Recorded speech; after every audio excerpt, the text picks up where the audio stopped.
Olá! O vídeo de hoje é sobre o mito da Idade Média da Regine Pernoud.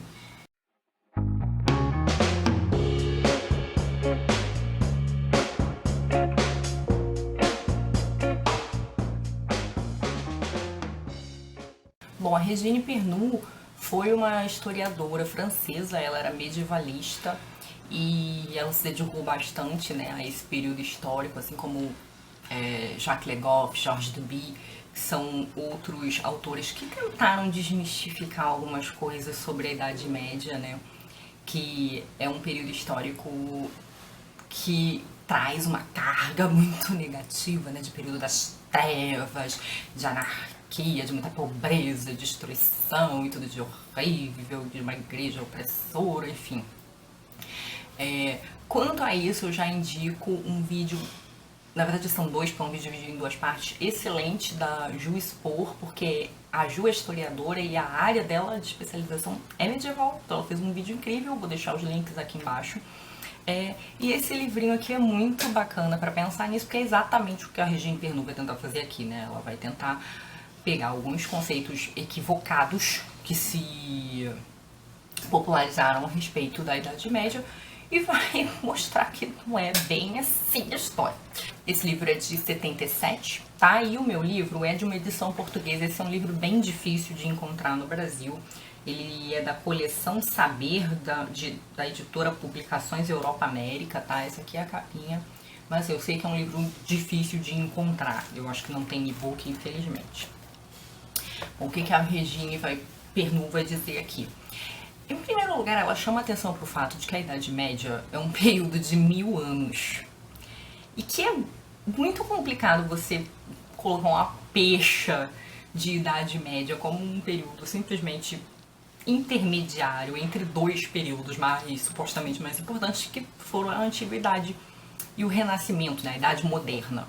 E ela diz assim, cara, 1000 anos é muito tempo para você atribuir coisas aleatórias e reduzir a um nome só. Ela mesma acha que a Idade Média deveria receber uma nomenclatura mais específica. Eu sei que tem a Baixa Idade Média, a Alta Idade Média, enfim. Ainda assim, ela acha um pouco preciso. Mas ela vai dizer algumas coisas, por exemplo. As pessoas acham que na Idade Média era uma anarquia total. É claro que as coisas eram muito difíceis na Idade Média. Então, assim, a insegurança era grande. E é aí que começa ali a dinâmica feudal, ali de vassalo e senhor, numa troca de proteção de quem tinha mais dinheiro com quem tinha menos, e que, embora as coisas, assim, a lei não era um negócio necessariamente escrito, os contratos não eram escritos, as pessoas davam muito valor à palavra empenhada. Então era um contrato verbal que ele era muito respeitado. E isso gera, então, uma hierarquia muito específica. Então, assim, um dos primeiros capítulos do livro é sobre como a sociedade medieval era, sim, bastante hierarquizada. Num determinado momento, ela também vai falar sobre a diferença do rei feudal para o monarca absolutista. Que o rei feudal não era essa pessoa cheia de direitos, de se meter onde ele quisesse, que a conversa era muito outra, a história era bem diferente. Que o rei feudal, por exemplo, não podia recolher imposto, ele não podia montar um exército, enfim, que o poder dele era bem limitado, quando comparado com o monarca absolutista. Ela também vai questionar um pouco essa questão da demonização da Igreja Católica que se faz nesse período, porque a Igreja católica no período medieval, ela tinha muito um caráter educador para a sociedade e que ela contribuiu muito para a civilização, para que as pessoas se tornassem exatamente menos bárbaras, talvez, ou menos violentas, um pouco mais refinadas, porque a educação estava ligada à igreja, uma série de costumes. E o castelo e o mosteiro, então, vão adquirindo, assim, um caráter mais educador. E uma coisa que acontece é com o surgimento, então, da lírica cortês. Porque o que acontece? Durante muito tempo, só o filho mais velho que casava, e os outros ficavam meio que ociosos, os demais filhos Se eles iam pro exército, então eles não tinham qualquer modo, né? Eles tinham, assim, casos esporádicos, não podiam ter uma mulher, não podiam construir família. Que isso depois de um determinado tempo vai mudando. E a Lírica Cortês, ela tem uma função muito importante nesse momento, porque ela vai ensinando aos homens que eles têm que tratar a mulher com alguma delicadeza. E que as coisas não eram muito delicadas antes, né? Então a Lírica Cortês, ela tem toda essa função de civilizar o homem para que ele possa se relacionar com esse ser que para ele era uma coisa muito misteriosa, que é a mulher, né? E, inclusive quando eles passam a poder casar, né? E isso não deixa de ser só um privilégio do filho mais velho. Então a Lírica Cortês aí com toda uma função civilizatória. Fazendo um parênteses aqui, um amigo uma vez me falou que não fossem as mulheres ele nem tomava banho. Ou seja, acho que a gente precisa pensar muito na mulher como um fator civilizante dos homens, né? De uma certa forma vão estudar um pouquinho, se arrumam um pouquinho, vão arrumar um assuntinho para não parecerem tão toscos né, pros olhos, né, da dama cortejada e da mulher, enfim. Mas voltando aqui para o livro. Num dos capítulos mais interessantes, ela vai falar sobre os benefícios para a arte, né? Então, assim, um dos benefícios mais maravilhosos da Idade Média é a criação da linguagem musical, da notação musical. A música era uma coisa muito básica, muito rústica, porque ela tinha que ser passada de ouvido para outra pessoa, né? Você tinha que executar a música para outra pessoa, porque não existia a linguagem musical.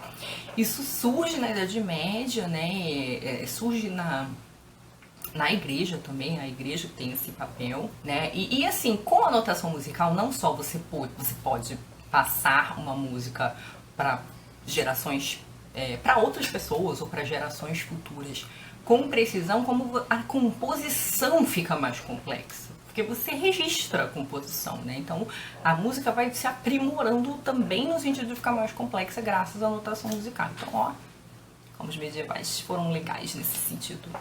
É também graças aos medievais que surge o livro no formato que a gente conhece, né? Esse formato de códice, que abre e fecha. Antigamente era um rolo, né? Então eram rolos e mais rolos, às vezes um livro com mais de um rolo. Era uma coisa muito mais difícil de manusear, né? E olha só, dura até hoje, né? O material mudou, mas tá aí. O livro digital chegou, mas códice ainda está entre nós, firme e forte. A Pernod também faz uma diferença bem interessante entre o servo medieval e o escravo. Ela diz que acha muito curioso que ninguém toque nesse assunto, né? Porque os antigos tinham escravos. E depois de um certo momento da Era Moderna, volta-se a escravizar, né? Ó, nós aqui, brasileiros, para falar disso, né? Participamos desse processo. E ela vai dizer que o servo tem uma diferença muito grande, porque na Idade Média não tinha escravo, que tinha servo, e que o servo, ele é uma pessoa, enquanto o escravo é uma coisa. Então que o senhor não podia fazer o que ele quisesse com o servo, ele não podia mandar o servo embora da terra dele, não podia pegar a terra e dar pra outra pessoa, ele tinha obrigações com o servo.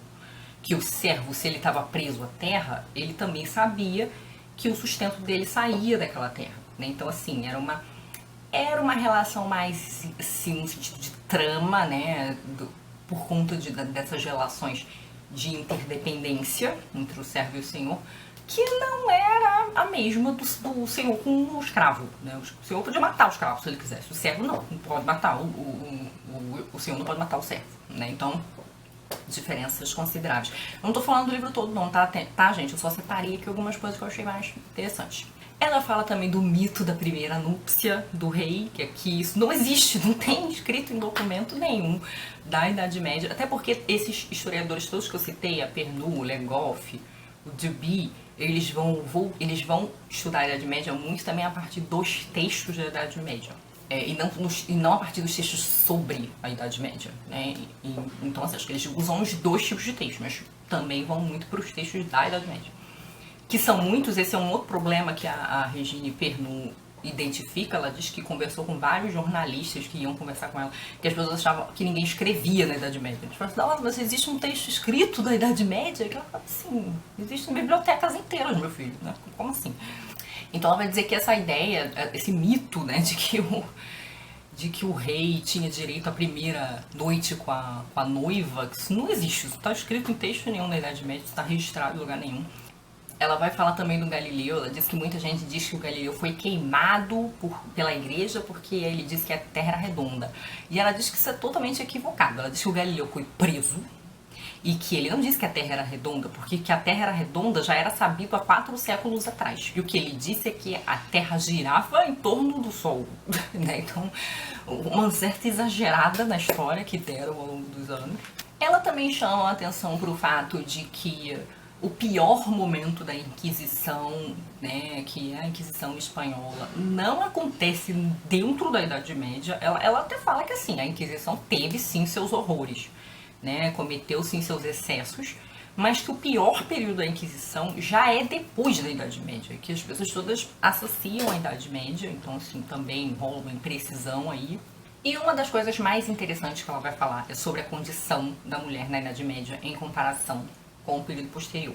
Porque ela vai dizer o seguinte, que na Idade Média, as nobres podiam receber herança, que elas podiam estudar se elas quisessem. Um exemplo é a Heloísa, daquele casal Abelardo e Heloísa. A Heloísa não era da igreja quando começou a estudar, ela estudava só porque ela queria. Depois que a situação dela com o Abelardo se complica, né, porque, não sei se vocês sabem dessa história, a Heloísa é seduzida pelo professor, o Abelardo é um filósofo muito famoso da época, era o professor dela, são obrigados a se separar. O tio, que era ele era um protetor, ele manda castrar o Abelardo, é um escândalo, né? E assim, não, isso não era uma coisa comum, é um escândalo, porque o Abelardo era famoso, né? Porque isso de o professor seduzir aluno não era nada demais naquela época. Isso Duby fala naquele livro das Damas do século XII. Mas o que acontece? A Heloísa só vai para um monastério depois. Ela já estudava antes. Antes dela ir para o monastério, ela já era famosa por falar um monte de língua, era uma pessoa super erudita, uma jovem super sagaz, assim, super instruída. E ela não era da igreja, né? Ela entra na igreja depois. A Pernu também vai falar de uma série de rainhas que fizeram muita coisa no seu tempo, né? Um dos exemplos mais famosos é o da Leonor da Aquitânia, que se divorciou 2 vezes, sendo que foi ela que pediu o divórcio. Ela também colocou os filhos contra o pai, para que o pai se renunciasse ao reino. Ela cita, assim, en passant também a Hildegarda de Bingen, que foi uma monja alemã. Essa monja se tornou abadesa, então ela virou a chefe de um monastério. Ela tinha influência com o Papa, ela tinha influência com os cardeais, ela era escritora, ela foi teóloga, ela era botânica, ou seja, ela era uma erudita muito... Né, uma pessoa que produzia muito, escrevia muito, era dramaturga, compositora, enfim, ela tinha muita ligação com as artes e com o estudo, né, e ela era do século XII. E cita mais algumas outras aqui. E ela não esquece das camponesas, ela diz que as camponesas podiam trabalhar, tinham direito à propriedade, inclusive. E o que acontece? Ela diz que com o iluminismo, né, há um resgate muito grande dos textos clássicos. E que com esse resgate há um resgate do direito romano. E o direito romano tira muitos direitos, tanto da mulher quanto das crianças, né? Ela diz que na Idade Média, boa parte do tempo, a maioridade era 14 anos. E com o resgate do direito romano no iluminismo, a maioridade sobe para 25 anos.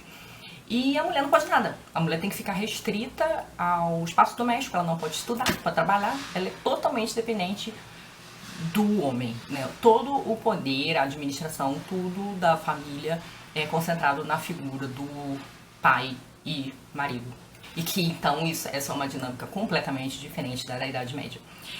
Tem uma outra coisa interessante também para falar desse resgate que os iluministas fazem dos textos antigos, é a ideia, assim, errônea de que os medievais desprezavam os textos dos antigos, porque os iluministas dão um valor muito grande pro texto dos antigos, tanto para a arte quanto para a filosofia. E ela diz que os medievais liam os antigos, traduziam os antigos, e que se os iluministas, renascentistas conseguiram ter acesso a esse texto, é porque eles conservaram os textos nas suas bibliotecas. Os medievais, né? Faz todo sentido. Enfim, eu gostei muito de ler esse livro. Eu tô, assim, num período de leitura sobre a Idade Média. Eu também estou lendo esse outro livro que eu citei, que é As Damas do Século XII, do Georges Duby. Quando eu terminar, eu volto aqui no canal pra falar pra vocês. Então é isso, me digam se vocês já leram alguma coisa da Idade Média, se vocês já tinham essa ideia, qual era a ideia que vocês tinham da Idade Média, tá? Beijos e até a próxima. Tchau!